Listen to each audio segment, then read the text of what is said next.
Hello दोस्तों, राधे राधे, जय श्री कृष्ण। एक बार फिर से स्वागत है वीआईपी नॉलेज पॉइंट में। आज मैं आपके लिए फिर से एक वैकेंसी लाया हूँ।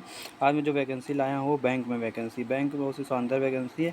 आरआरबी वैकेंसी है, ग्रामीण बैंक की नौकरी है। ये हर एक स्टेट में निकली हुई है, हर एक स्टेट वाले इसमें भर सकते हैं। और इसमें साथ ही सबसे बड़ी बात ये है, जो यूपी बोर्ड का बच्चा है, बिहार बोर्ड का बच्चा है, ये जो यूपी बोर्ड वाला है, बोर्ड वाले हैं जो लोकल बोर्ड वाले, उसमें सबसे बड़ा डर यही होता है कि English English English English English से सभी लोगों को डर लगता है। लेकिन इस एग्ज़ाम में इंग्लिश के बिना भी आप बैंक में नौकरी पा सकते हैं, बैंक में नौकरी पा सकते हैं। चलिए इसमें देखते हैं हम लोग इंपॉर्टेंट डेट्स के बारे में देखते हैं। इसको जो फॉर्म भरने की स्टार्टिंग डेट है वो 1 सितंबर से स्टार्ट हो चुकी है। साथ ही जो इसकी लास्ट डेट है वो 31 सितंबर है। जैसे कि बाकी सब वैकेंसियाँ जो होती हैं उसमें बहुत सारा टाइम मिल जाता है, ज़्यादा टाइम मिल जाता है, 1 महीने तो कम से कम मिलता है। लेकिन मात्र इसमें 21 दिन ही मिल रहे हैं आप लोगों को फॉर्म भरने के लिए। साथ ही जो लास्ट डेट है वो पेमेंट की जो वो भी 21 सितंबर है।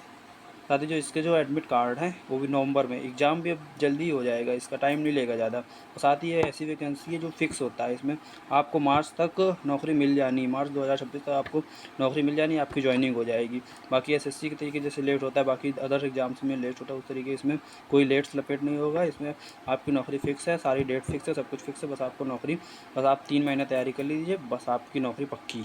आप किसी पोस्ट में जाके काम कर रहे हो, इसमें लेट लपेट नहीं होगा। चलिए इसमें आगे बढ़ते हैं। इसमें जो मेन जो दो पोस्ट पे हैं, बाकी और भी पोस्ट है लेकिन मेन दो पोस्ट हैं, एक ऑफिसर है, एक पीओ। एक पीओ है, एक ऑफिस असिस्टेंट है। पीओ ऑफिस असिस्टेंट मेन दो पोस्ट हैं। जो पीओ का एडमिट कार्ड है वो नवंबर में आ जाएगा, और ऑफिस असिस्टेंट का जो क्लर्क ऑफिस असिस्टेंट मतलब क्लर्क का जो एडमिट कार्ड है वो दिसंबर में आ जाएगा, दिसंबर में आ जाएगा, दिसंबर में आ जाएगा। साथ ही जो इसका जो एग्ज़ाम डेट है वो भी नवंबर में। जो एग्ज़ाम डेट है, प्री की एग्ज़ाम डेट है, 2 एग्ज़ाम होंगे इसमें 2 एग्ज़ाम होंगे, एक प्री होगा एक मेंस होगा। जो प्री की एग्ज़ाम डेट है, जो प्री एग्ज़ाम होगा, जो पीओ का जो प्री एग्ज़ाम होगा वो दिसंबर में होगा, और ऑफिस और क्लर्क का जो एग्ज़ाम डेट होगा वो जनवरी में होगा। साथ ही जो मेंस का एग्ज़ाम होगा वो दिसंबर में होगा, दिसंबर में होगा। साथ ही और जो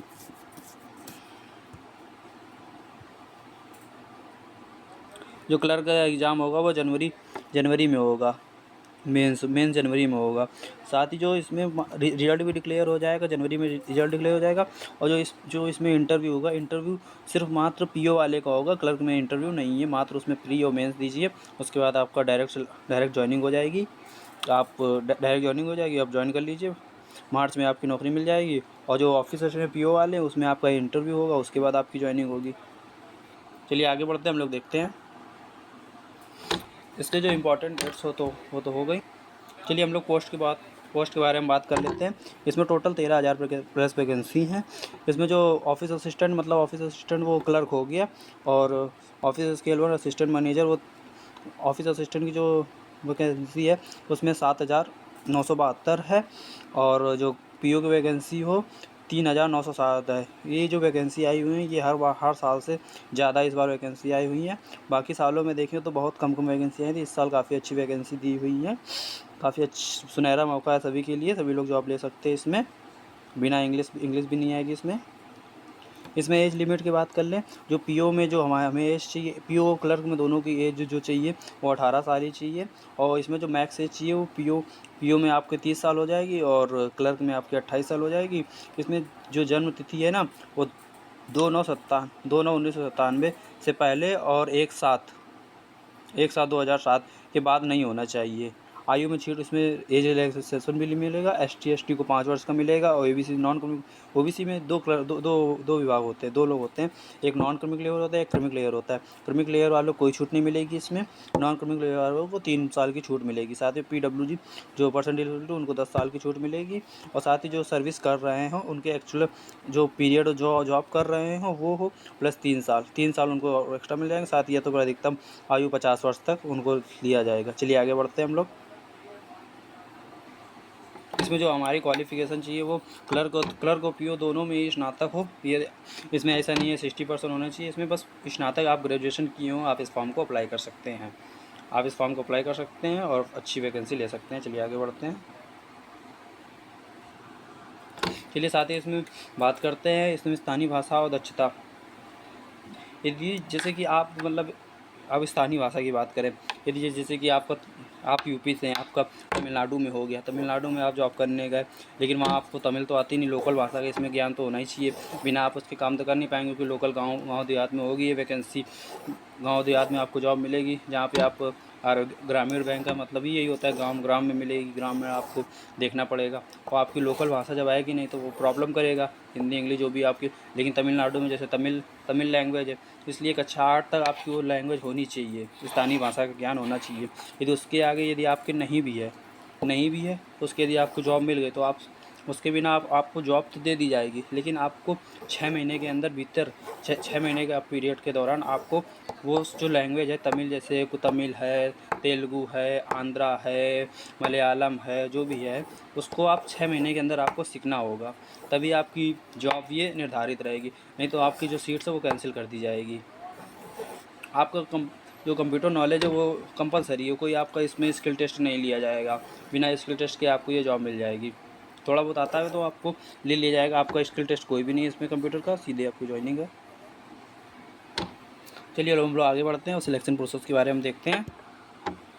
इसका सिलेक्शन प्रोसेस जो स्टेजेस में बात करें, इसमें जो क्लर्क में होगा मात्र प्री और मेंस होना है और कुछ भी नहीं होना है, और ऑफिस स्केल 1 में है जो तीन स्टेज में एग्ज़ाम देना पड़ेगा, पहले प्री होगा, फिर मेंस होगा, फिर इंटरव्यू होगा। साथ ही इसमें मार्क्स की बात करें, जो फाइनल मेरिट बनेगी उसमें प्री के मार्क्स से नहीं काउंट किए जाएंगे, और इसमें क्लर्क में तो कोई इंटरव्यू नहीं, इंटरव्यू मतलब ही नहीं।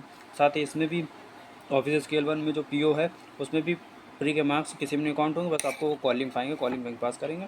फाइनल मेरिट तो आपको बननी है, मेंस से बननी है, उसके बाद आपका मेंस होगा, मेंस फाइनल मेरिट में काम आएगी, मेंस के मार्क्स अच्छे होने चाहिए। साथ में जो पीओ में होगा उसमें मेंस के मार्क्स चाहिए और इंटरव्यू के मार्क्स लिए जाएंगे। जैसे कि टोटल 100 मार्क्स का मान लो, एक एग्जाम्पल 100 मार्क्स का मान लो, तो 80 नंबर का वेटेज मेंस का होता है, साथ ही जो इंटरव्यू का वेटेज होता है वो 20 नंबर का होता है, मतलब 8:1 का रेशियो होता है। इस प्रकार से लिया जाता है। मार्क्स मतलब मेंस में अच्छे होने चाहिए। चलिए आगे बढ़ते हैं। इसमें एग्ज़ाम पैटर्न की बात कर लें, जो आपका प्री एग्ज़ाम होगा उसमें आपके मात्र 2 सब्जेक्ट आएंगे, रीजनिंग और न्यूमेरिकल एबिलिटी, रीजनिंग और मैथ, दो सब्जेक्ट आएंगे, बाकी और कोई सब्जेक्ट नहीं आएंगे। बस आपको दोनों सब्जेक्ट में आपकी अच्छी कमांड है तो इसमें आप जॉब ले सकते हैं, प्री क्वालिफाई कर सकते हैं आराम से।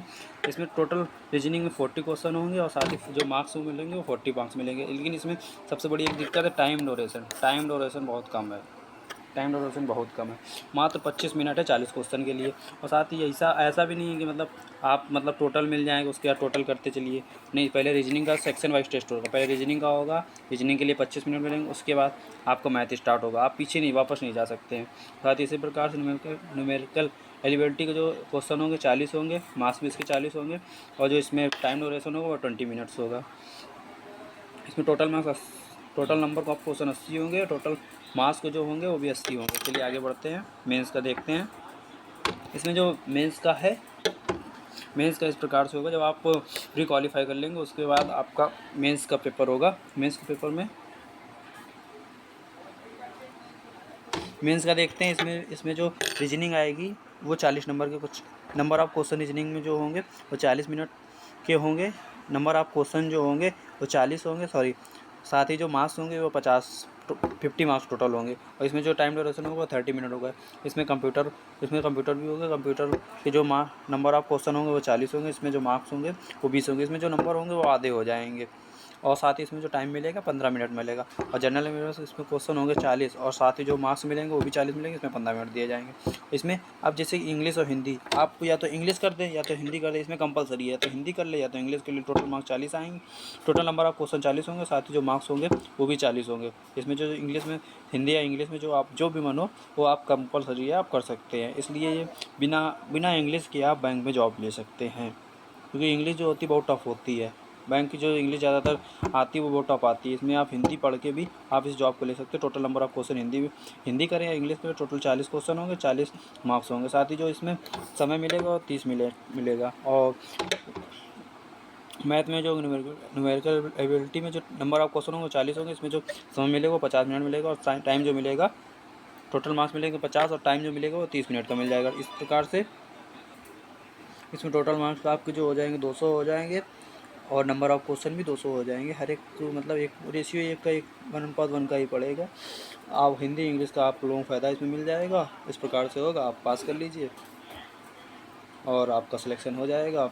बस ये है कि पीओ वाले में आपको इंटरव्यू देना पड़ेगा, क्लर्क वाले में इंटरव्यू नहीं देना पड़ेगा।